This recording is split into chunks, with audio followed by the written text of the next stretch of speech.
Hi viewers, நான் உங்க விஜய் சிவா. இன்னைக்கு நம்ம கூட ஒரு அருமையான கெஸ்ட் வந்திருக்காங்க. யார் வந்திருக்காங்கன்றத பார்த்து தெரிஞ்சுக்கலாமா? ஹாய் மேம், எப்படி இருக்கீங்க? சூப்பரா இருக்கேன். நீங்க எப்படி இருக்கீங்க? ஜாலியா இருக்கேன் ma'am. Okay ma'am, interview start ஆகிறதுக்கு முன்னாடி சின்னதா உங்களை பத்தி ஒரு இன்ட்ரோ பார்த்து தெரிஞ்சுக்கலாம். கண்டிப்பா. I am Sumathi from Madurai, founder of Sumathi beauty academy, beauty therapist and trainer.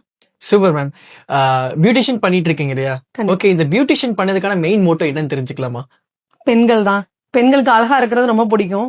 அதை நம்ம பண்ணி இன்னும் கொஞ்சம் அழகுபடுத்தலாம்னு ஒரு ஆசை தான்.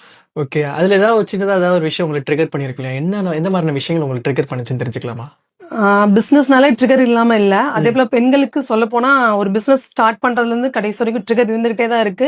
இப்போ வரைக்கும் காலகட்டம் வரைக்கும் அந்த ட்ரிகர்லாம் நம்ம ஃபேஸ் பண்ணணும். அதே மாதிரி நம்மள அடுத்து வளர்ந்து வர்றவங்களுக்கு அந்த ட்ரிகரை முன்னாலே சொல்லி கொடுத்துடணும். என்னென்ன ப்ராப்ளம்ஸ் வரும், இதுக்கு இதுதான் சொல்யூஷன் சொல்லி கொடுக்கறதா மெயினா நான் பண்ணிட்டு இருக்கேன். கண்டிப்பா. அண்ட் எவ்வளவு இயர்ஸா இந்த பிசினஸ் பண்ணிட்டு இருக்கீங்க? 23 இயர்ஸா பண்ணிட்டு இருக்கேன். Wow, 23 years.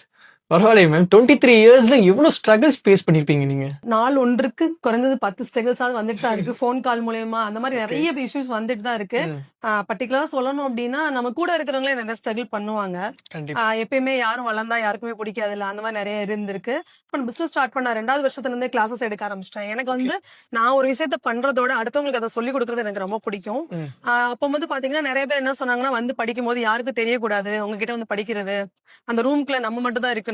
நான் இங்க ஆக்சுவலா அவங்க சொல்லிட்டு வந்துருவாங்க, நான் வெளியூர்ல போய் படிக்க போறோம்னு நாங்க இன்ஃபார்ம் பண்ணிட்டு நம்ம கிட்ட டெய்லி படிச்சுட்டு போவாங்க. அது வெளியே தெரியக்கூடாதுன்னு அவங்களும் கிளாஸஸ் எடுப்பாங்க, எல்லாமே பண்ணுவாங்க. அந்த மாதிரி பண்ணதெல்லாம் கொஞ்சம் நமக்கு இன்சல்ட்டிங்கா ஃபீல் ஆகும். என்னடா நம்ம கிட்ட கத்துக்கிறாங்க, அது வெளியே தெரியக்கூடாதுன்னு நினைக்கிறாங்க அப்படின்னு நினைப்பாங்க.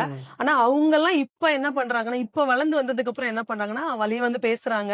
அது மட்டும் இல்லாம இப்ப ஓப்பனாவே நம்ம கூட ஜாயின் பண்ணணும்னு நினைக்கிறாங்க. அந்த அளவுக்கு நம்ம வளர்றதுக்கு இந்த ஸ்ட்ரகிள் ரொம்ப முக்கியமா காரணமா இருக்கு. கண்டிப்பா. ஆன்லைன் கிளாஸஸ் கனெக்ட் பண்றீங்களா இல்ல ஆஃப்லைன் கிளாஸ்? ஆஃப்லைன் ஆன்லைன் ரெண்டுமே பண்ணிட்டு இருக்கேன். மோஸ்ட்லி நிறைய ஃப்ரீ கிளாஸஸ் கொடுத்துட்டு இருக்கேன் ஆன்லைன்ல. Wow, nice. அண்ட் இது வரைக்கும் எவ்வளவு ஸ்டூடண்ட்ஸ்க்கு நீங்க ஆன்லைன் கிளாஸஸ் கண்டக்ட் பண்ணிருப்பீங்க? ஆன்லைன்ல மட்டும் கிட்டத்தட்ட ஒரு 2000 ஸ்டூடண்ட்ஸ்க்கு பண்ணி கொடுத்துருக்கோம். ஃபுல்லாமே அப்டேட் கிளாஸஸ் மட்டும் தான். நெக்ஸ்ட் என்ன நம்ம இதுல அப்டேட் வரப்போதோ அதை முன்னாலே சொல்லி கொடுத்து அவங்க பிசினஸ் பில்டப் பண்றதா என்னோட வேலையே. Wow, nice. அண்ட் எனக்கு இன்னொரு விஷயம் கேட்கணும் அப்படின்னா, இந்த பியூட்டிஷியன் ப்ரொஃபஷனுக்குள்ள வரணும்னு நினைக்கிறவங்க அப்கமிங் அவங்க என்ன மாதிரி விஷயங்கள தெரிஞ்சுக்கணும்னு நீங்க நினைக்கிறீங்க? ஃபர்ஸ்ட் நம்ம உள்ள வரும்போது என்ன தெரிஞ்சுக்கணும் அப்படின்னா, ப்ராடக்ட் நாலேஜ் மட்டும் தெரிஞ்சா பத்தாது. டெக்னிக் ரொம்ப இம்பார்ட்டன்ட். யாருக்கு என்ன யூஸ் பண்ணணும் பண்ணக்கூடாதுன்றதுல மெயின் கான்செப்ட் இருக்கு. நிறைய ப்ராடக்ட் வாங்கினா போதும் நம்ம அதை பண்ணிடலாம்னு நினைச்சு நிறைய உள்ள வராங்க. அப்படி பண்ணவே கூடாது. ப்ராடக்ட பார்த்து தெரிஞ்சுக்கலாம், ஏதாவது ஒண்ணு பார்த்து தெரிஞ்சுக்கணும், யூஸ் பண்ணி தெரிஞ்சுக்கணும். ரிசர்ச் பண்ணாம ஒரு பொருளை யார் மேலும் யூஸ் பண்ணக்கூடாது. அதுல ரொம்ப கவனம் செலுத்தணும்.